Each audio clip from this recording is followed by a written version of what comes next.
Hello, everyone. D'Angelo here. I got another guest once again with this other episode of the review. We got Tiger Gaming, but he is known as and JM as Marcus Vendetta. Say hello.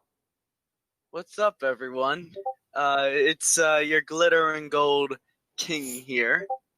As you know me, the Twitch champion, and we're here to review JAM Redemption Episode 2. That is right. And we'll begin to the start of things such as the tournaments. We finally get to hear Stigma speak his mind. We get to hear me speak my mind about the attack.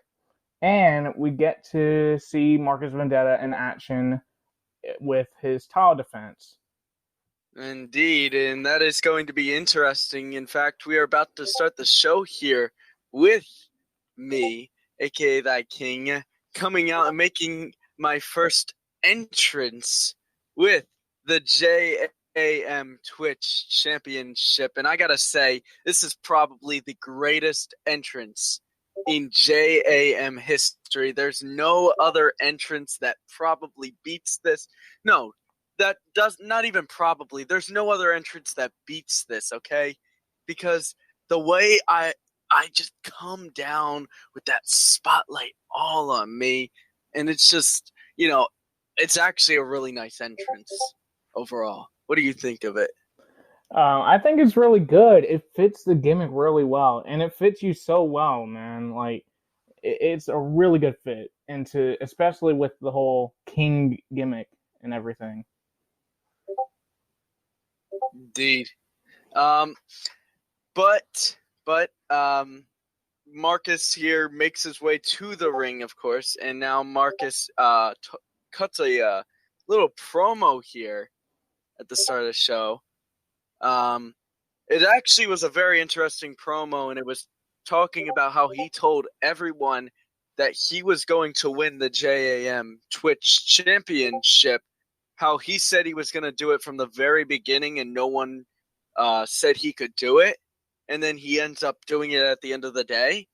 And I think that actually was quite a moment where it was like, I told you so.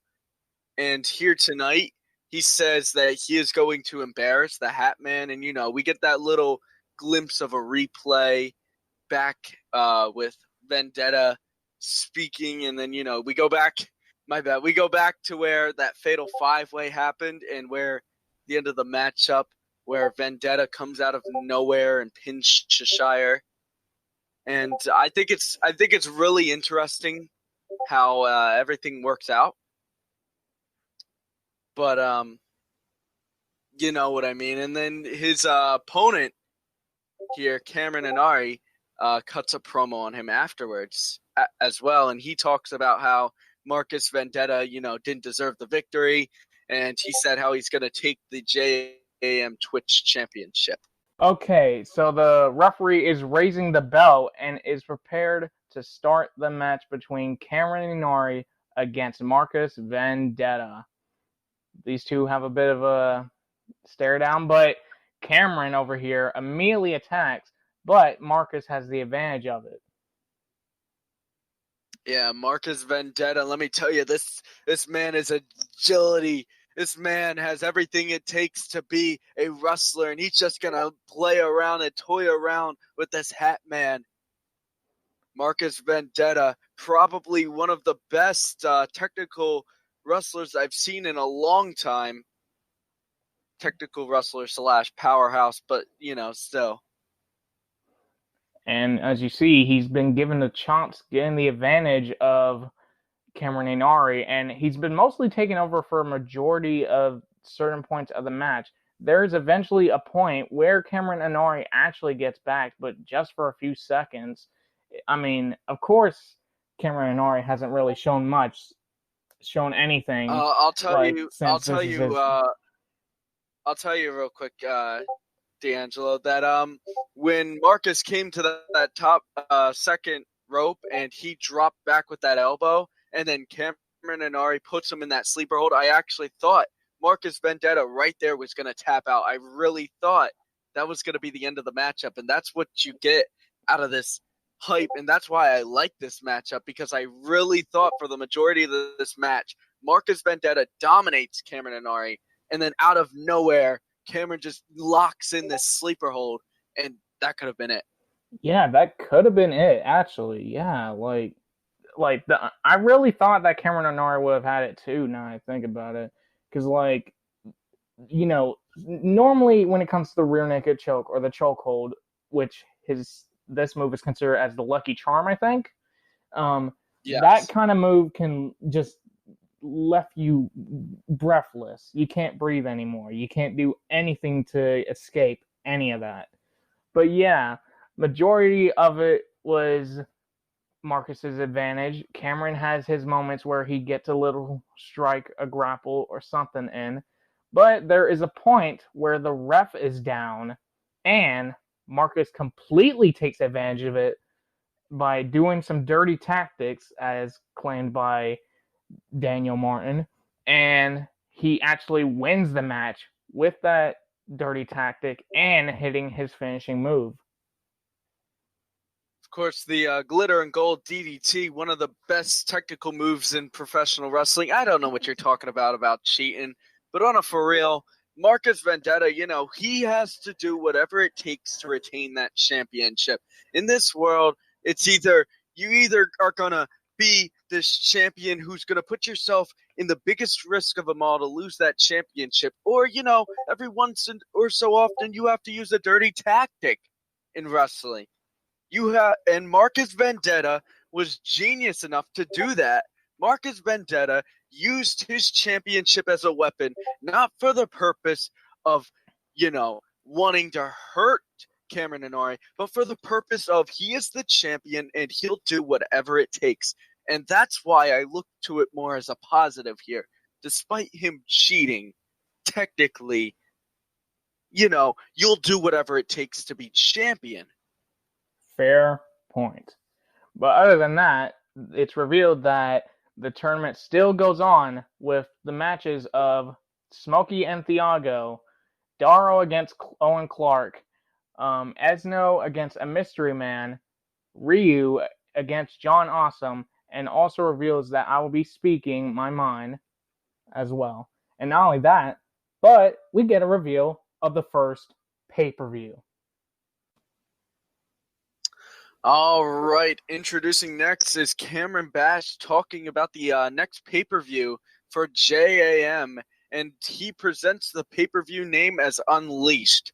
Now, I'm looking at this logo here of Unleashed, and I gotta say I'm really, really impressed. I believe he posted on Twitter a few trials, like a little pre-logo designs. He showed a few of them off before he got to this final product. And what I like about this is, first of all, how it looks like, when I see this logo, I think immediately like sharks. And sharks are deadly. And, sharks will, smell blood from a mile away and kill whoever's, in their path. And that's what's great about this, because it's unleashed. You see, when you're unleashed, nobody's stopping you. Nobody's controlling you. And how do you feel about this? I feel like it's a perfect logo, especially with the theme into it. Like, the theme is based off, especially with the small previews of the arena that he was working on, with the surfboards and other things like that. But yeah, it's really fitting the theme really well. And I like how he's going by different themes of certain like arenas of the pay-per-view, and I really like that addition to it, and it's really cool. Indeed, it's a very good addition. However, as we are done talking about this pay-per-view, we talk about this great email you see here. All I gotta say to all I gotta say to it, Owen who?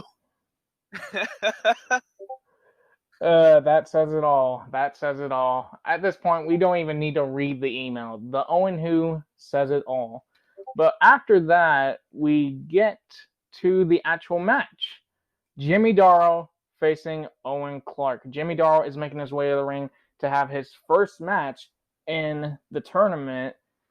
Well, not really first match in the tournament, but his first redemption match in this episode, where he gets to make his entrance to the ring. He is styling the blonde look for this episode specifically, and he's ready to take action. He's ready for it. Jimmy Darrow will do anything and will stop at nothing to possibly move through this tournament. He deemed it out on Twitter that he was going to win this tournament. And actually, even in my predictions, I believe I have him winning the tournament in my JAM Lionheart tournament predictions. And, Jimmy Darrow's got a little bit of a problem in Diesel. Owen Clark here, here comes the tall, mullet-wearing man who typed that email and can barely do a lot of things, But let me tell you, Owen Clark, I wouldn't, keep up on him. Owen Clark, he's a good wrestler, right, D'Angelo? Well, he is claimed to be the Goliath, but we're about to see that Goliath go in action and face Jimmy Darrow. I'm currently pointing at the screen right now to put up a stopwatch just for a second here for myself, because I believe the second from this bell to bell matchup, I can call this full matchup. The bell rings, and then Owen Clark charges. Jimmy Darrow locks in a roll-up. He kicks out at 2, and then Darrow pulls him in. Darrow driver, 1, 2, 3. And just like that, in a matter of 22 seconds, Jimmy Darrow has just beaten Owen Clark. After the 22-second beatdown that Darrow has given to Owen Clark, we get to a promo by Smokey. And let me tell you, Smokey is fully confident going into his matchup with the family man, Thiago, here tonight. And I think Smokey's got this in the bag. Smokey feels very confident going into this matchup. But I don't know. I don't know. What do you think his odds are? Well, based on how he's expressing his aggression in a way, showing that he has all that it could take to beat down Thiago, I feel like he's showing confidence and is ready for this kind of thing, especially with that aggression he shows into himself. And after that promo from Smokey, we get an email from the mystery man known as FB that attacked D'Angelo, aka moi, on last episode. And he says the alleged attack that took place on D'Angelo last week was nothing more than business. So I'm guessing this is like the person that is like his client, like FB's client, or someone's client of FB. I don't know. But it seems like that this person is speaking for FB for as of right now, or unless FB's speaking himself. Who knows? But all I know is that based on that, he's saying that all this was business, and this was specifically to take out D'Angelo specifically. Indeed.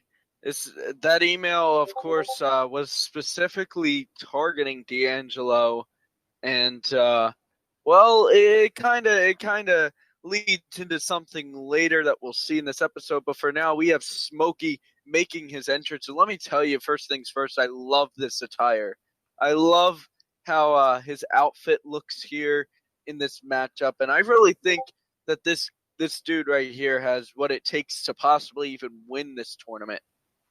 Again, but he has to go through Thiago, and what do you think his odds are? going through the entire tournament and winning the championship. Okay, when it comes to Thiago, I can see him getting somewhere. I mean, he hasn't said anything promo wise, but based on him, he feels like he's hyped up. He's ready. He's ready to face Smokey. When it comes to Smokey, he's filled with aggression. He spoke his mind. He's ready to go. And I feel like based on the idea of like confidence wise, we actually get to see Smokey's confidence, but we didn't get to see Thiago's confidence. But things could go either way. We're focused on the battling and not the speaking at the moment. But let's see. Indeed. Yeah, but let's see how this match goes. Yeah, indeed. And the family man entered the ring as the bell rung, and then Smokey just leveling this man. Smokey dominated like a majority of this matchup. Let me tell you, that start right there caught people out of nowhere, but it sent Thiago right into the corner. And Smokey just, he went with an onslaught domination against Thiago here. It may not be 22 seconds, but let me tell you, this opening sequence just proves to everyone what they wouldn't see. Smokey, oh my God. He's one of the most impressive stars on this roster, and many people underlook him a lot. Yeah, I agree. And eventually, Thiago finally gets a reversal in to actually slam down with a power bomb. And not only that, but he was ready to finish him off with a lot of knee strikes, a bunch of them, like one at each corner specifically. And then eventually, he tried to go for one more, but it wasn't perfect. It wasn't. And it was due to the fact that Smokey had a submission connected to him that caused the end of the match. Okay.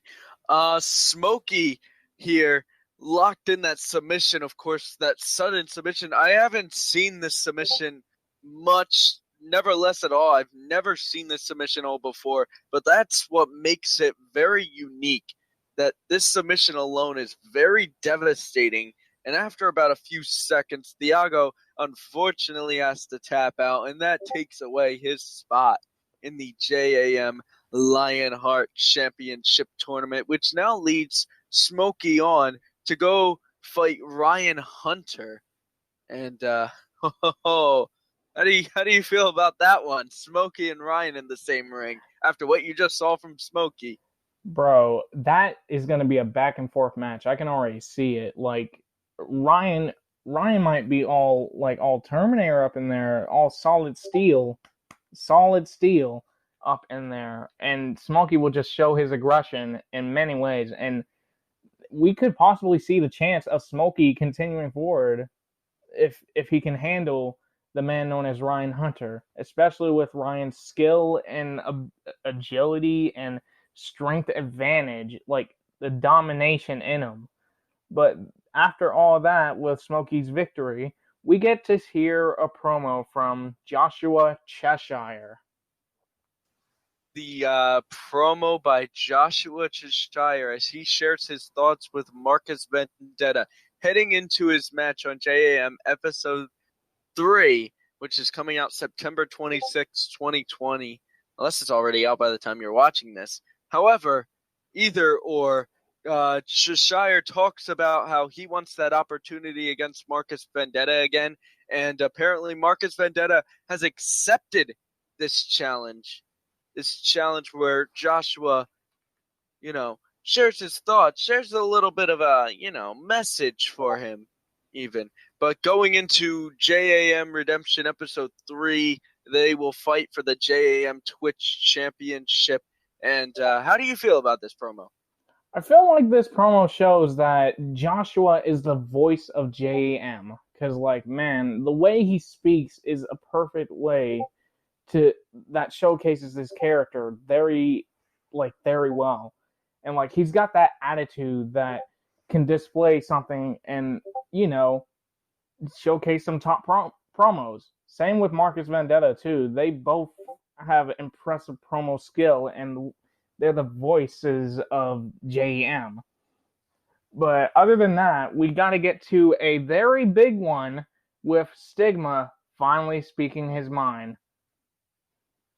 Of course, Stigma speaking his mind about why he's in JAM. I thought I'd get a little bit of a darker voice for this one, because Stigma, when you see this man, he's intimidating. He may look old, but trust me, I looked at him. I was like, I don't want to mess with this man. This man already looks horrifying. He could probably kick some ass in JAM. In fact, he will kick some ass in JAM. In which he talks about why he is in JAM until he is interrupted by David Dawn. And David Dawn talks about how he doesn't belong here and how he is just an old man, until Stigma drops his ass right on the floor. Oh my God. He did not give a fuck. He is not playing games. And in fact, this leads into the JAM Redemption episode 3, as well as the old man Stigma will battle David Dawn. And how do you feel about this? This is kind of an interesting build towards David Dawn and Stigma, because this could mean many things. It could lead to the young man David Dawn to actually get put over a bit by Stigma in some sort of way, like in some sort of action. Or maybe this is a chance for Stigma to showcase his pure dominance in a way, just like how Virgil did with Austin Collins on Uprise. And it could lead to many possibilities. Who knows? Maybe there's a chance that Stigma will get beaten by David Dawn, or will it go the other way around? But other than that, we also got a message from John Awesome.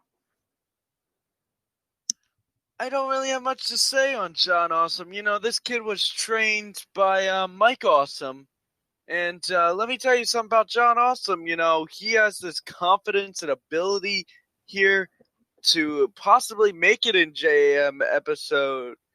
Oh, not JAM episode, my bad. But JAM in this tournament, however, he's going to be taking on Ryu Takatsu. And in this promo, he talks about how it almost seems like he's overly confident here.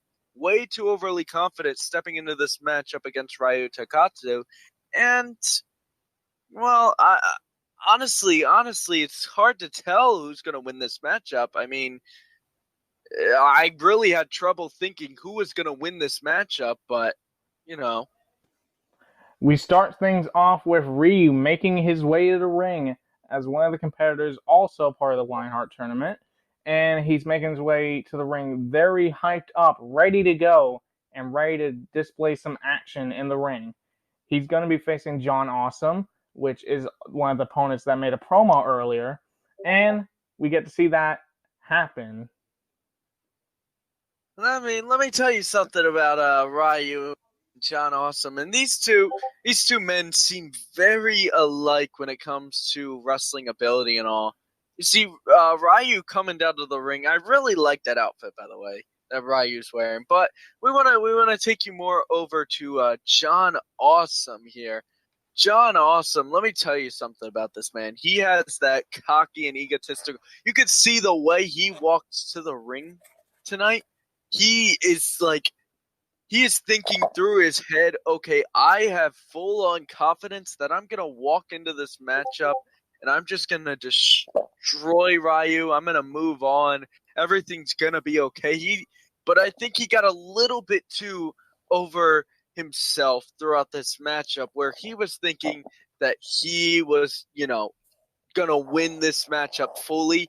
And it kind of just got into the back of his head, kind of just started getting in his thoughts. And now he's like, all of a sudden, like, full-on confident, like, I'm going to win this whole tournament if it's the last thing I do. And just for that second, he takes his eyes off Ryu. True, because, when it comes to John Awesome in this match, he's mostly avoiding Ryu, I don't know. But either way, he avoids him. He sometimes gets out of the ring to chill out and get cocky, and at some point Ryu gets advantage of that. And other than that, the two have a really good back and forth battle between each other, and it's a really good one. But eventually it gets to a closing end where Ryu and John Awesome is like, it's in a multiple Irish whip type of thing. Eventually, Ryu gets advantage of the Irish whip and then hitting his finishing move to end off John Awesome and continue forward into the JM tournament. How do you feel about that, Tiger? Honestly, I had full on thoughts that Ryu was gonna win this matchup anyway. But John Awesome, John Awesome. Let me tell you, this man fought effort. He fought with effort. Okay, overall, and Ryu, he had that full on confidence going into this as well. But he wasn't overthinking it, and I think that overconfidence I was talking about from John Awesome is the reason that Ryu won this matchup. He was able to take advantage with that backbreaker and won the matchup very easily. And now we're looking into this promo of D'Angelo. And let me tell you, first things first, the way this promo starts out with D'Angelo nearly getting it. He hits that DRS cutter on Cheshire, and then that heartbreaking moment when Felix Blackcraft pulls him out of the ring and just costs him this matchup. I actually felt really bad for D'Angelo. I actually was like, when he hit that DRS cutter, I was like, D'Angelo's going to win it. And then Felix Blackcraft just ruins it all for him, and that has haunted D'Angelo. In this promo, he's pretty much going on about how he was wronged. He was put in the wrong, and now he is going to make sure that Felix Blackcraft will regret every decision he just made. Then, and this eeriness of this promo. Let me first off let me just say this real quick before I bring it over to you. That the eeriness of this promo, the voice lines and everything. This was promo, the best promo I've seen in JAM so far. I will straight up say that honestly. This is probably one of the best promos that JAM has ever had so far. Yeah, this is definitely an improvement compared to the promo I did previously. And plus, the only thing that I considered laughable was the moment they zoomed in to my crotch. Like, what? I know it had the face. But jeez. My crotch is not the face of arts, okay? God. I mean, if it would be if you're an adult film. Oh my jeez. Okay, we heard enough of that. The point of but Cameron Bash brings it over, and he announces that on episode 3, D'Angelo is going to face Felix Blackcraft in a London street fight. Oh man. Okay, we got focused before we mess ourselves up even more. They even go over the remaining matches of who will be facing who so far. And right now, we are finally going to get to our main event. Esno Hawaka against the Mystery Man. And here we go in our redemption main event as Esno Hawaka runs. Oh my god, this insane pitch running down to the ring. I can watch this over. I don't even know how he's even legally allowed here, let alone how this man got a contract in JAM. But how did he even get the wrestling training? Because I saw his matchup with Ortiz and Darrow, and let me tell you here, Esno is a very interesting man, a man from the woods. He's excited to be here, at least. But as for, his opponent, well, I don't know who this opponent's going to be. Well, of course I do, but, I might as well take over from here. The Mystery Man eventually is at the stage, and he's doing some random dance, I guess. I don't know. And then the lights go out, and the lights go back on, and it is revealed that it is Eric, the man that is part of the Britmen of FAM, the man that has been known for teaming with Andre Delano, or AC Authors, as you normally know him in FAM, and this man has completely changed. He is claiming to be a flat earther, and I don't know what to say to that. Neither does anybody else, because a lot of us are confused.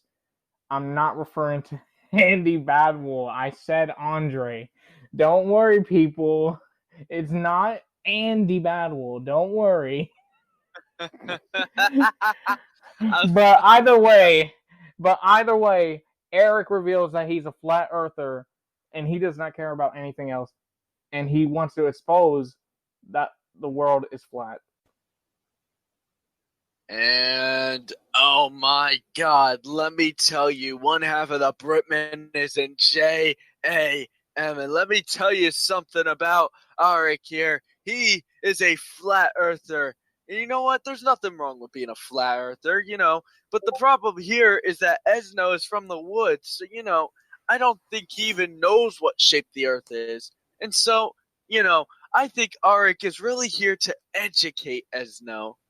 And that's what he plans to do as he steps into the ring against the man from the woods. And let me tell you, it was a real shocker. I did not see this man being the mystery man. Oh, boy. Yeah, that was insane. I did not expect it either. Like, the fact that Eric was the one that was the mystery man just surprised me. And, like, man, he look, especially with the long hair he's got going on, he looks really different. But yeah, other than that, his attire though, it says flat earth on the back of his trunks. Flat earther. Oh man. But yeah, Esno is considered the rookie of the match. Eric starts showing off instantly and then chain grapple immediately. But it seems like Eric has more of the advantage based on his veteran skill, even though he is a man that really is a little rusty based on like not being in the ring for a long while. But he still got something in him.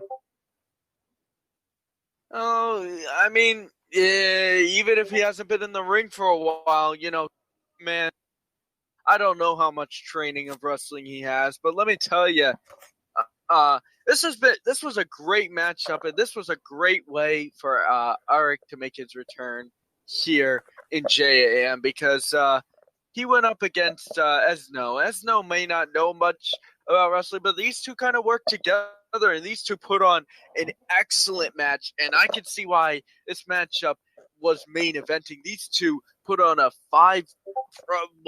a 5-star performance here. And, the chops, as always, these two really like chopping each other in this matchup. Let me just say that first things first. These two chopped the hell out of each other. And at one point, I really thought Esno was going to win this matchup. However, he was unfortunately stopped in his tracks with one big, almighty Goomba stomp. And once that Goomba stomp struck, it was only a matter of the 1, 2, 3 in which Arik has officially won and has moved on in the tournament. Yep, that it is. And after all of that, Eric is the winner. I cannot believe that went that way. And of course, that match was incredible. Like, it was a really good match, like a really good back and forth pace match between the two. Like Esno, the rookie, Eric, the veteran, and like these two connecting like throughout the match, especially with the whole Chop City thing, is just nuts. And like the way it ended with the trapped Goomba stomp putting out Esno was a great way to finish. But was that the finish? Because apparently someone had a deep anger with Esno, and that is Extreme Ortiz. And Ortiz making this shocking, sudden, out of nowhere attack. We haven't seen him since JAM in Your House, if I'm correct. Extreme Ortiz fucking massacred as no. Let me excuse my language for a second, but this was literally a massacre throughout this entire brawl here, in which Extreme Ortiz literally starts tearing up the flooring here, and he drops him right on his head with his finishing maneuver right on that wood, and oh my god, I gotta feel bad for Asno's neck. It's gone. It's gone. First that Goomba stomp, and then Yeah, that was nasty, completely nasty. Then the extreme moment got to the point that VB and Ben had to appear to check on Esno's condition, and it seems like it was a serious injury based on how they went over to see how he was.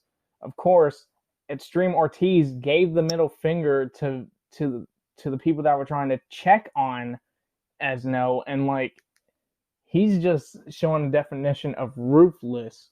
And that's how the show ends. And now we got to talk about another thing we haven't really thought about bringing up when it comes to redemption episodes is what's the match going to be like? What is going to happen throughout the tournament? So we're going to go over that. Tiger will give it to us about what's up with that. All right, so we're going to take you actually through JM episode 3, in which we have a East London street fight between D'Angelo and Felix. We have a JAM Twitch Championship defense as Marcus Vendetta defends his title against Joshua Cheshire. But we also have the 4 JAM tournament matches as Morningstar battles Jimmy Darrow in the second round, as well as Ryan Hunter, the Machine, against Smokey. And Smokey, full and confident there, Ryu Takatsu is going to battle up against Andre Delano. And now we also have Azrael now taking on Arik. And that is going to be very interesting. What match out of these, these 4 is going to interest you the most? And let me tell you, I'm looking at these 4 matches, and let me tell you, Morningstar versus Jimmy fucking Darrow. That is going to be intense. You see, Morningstar, a dominant, destructive force against Jimmy Darrow, who just made a history by beating a man in 22 damn seconds. He literally went boom, dropped his ass on his head, and that forced Darrow to move on. So Darrow is completely confident. Morningstar is completely confident. And let me tell you, looking at these 2, I'm going to even say it myself. I had Jimmy Darrow winning this tournament, so I'm going to say Jimmy Darrow defeats Morningstar. What do you think is your match out of these 4? Man, it's a toughie to choose between Jimmy and Morningstar, and another match. But the match I'm referring to that I think will be topping those other matches will be Andre Delano against Ryu. Because man, oh man, Ryu Takatsu is the Johnny Gargano of this match. And Andre is the Adam Cole of this match. It's like Johnny against Adam all over again, but this time it's in a form of JAM, and we could possibly see a really good back and forth match, just like something like Johnny Gargano and Adam Cole. And it'll be back and forth and everything. There will be chances of interference, but who's going to stop the interference is the question.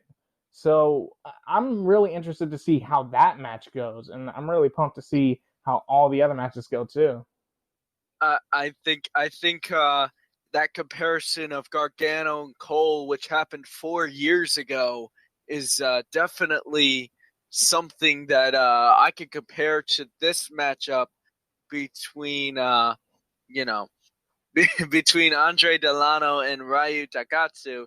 Of course, I really think all these matches are great. This episode is going to be really great overall. when it comes to, performance and everything. And just overall, I can't wait. I can't wait. Yeah, I'm so pumped to see it too. But whether the episode is out right now or whether it's not out by then, I hope you enjoyed this review, and I hope you enjoyed hearing us speaking our minds about what we expect from the tournament. So leave your comments down below on who you think will win the tournament between those 4 matches that Tiger just mentioned, tournament-wise. And what do you think about the matches that are happening relating to singles matches that are involved in story-related? So we'll see you all next time. Peace. Thank you for having me here on JAM Redemption episode 2 review. Thank you, and it was a pleasure being here, and have a great day.